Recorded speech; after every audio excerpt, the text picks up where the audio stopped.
નિફ્ટીની એક્સપાયરીના દિવસે બજારમાં ઉતાર ચઢાવ. સેન્સેક્સ નિફ્ટી 5% વધારેના ઘટાડા સાથે બંધ. તેમ છતાં નિફ્ટી 24,000ના સ્તર જાળવવામાં સફળ. બેંક નિફ્ટી નીચલા સ્તરેથી મામૂલી રિકવર થયો.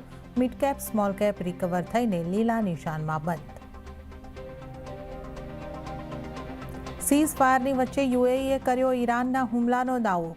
કુઝૈરામાં ઓઇલ ઇન્ડસ્ટ્રીયલ ઝોન પર થયેલા એટેકમાં 3 ભારતીય ઈજાગ્રસ્ત. પીએમ મોદીએ કરી ભારતીયો પર હુમલાની નિંદા.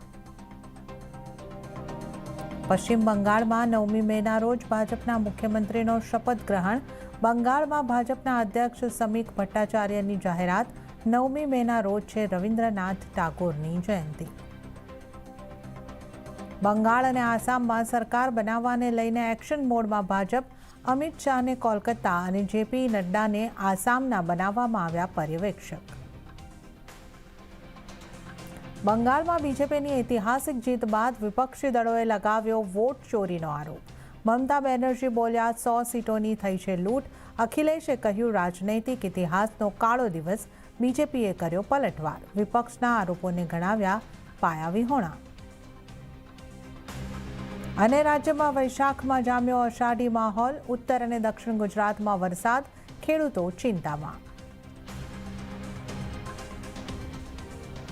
ત્યારે શરૂઆત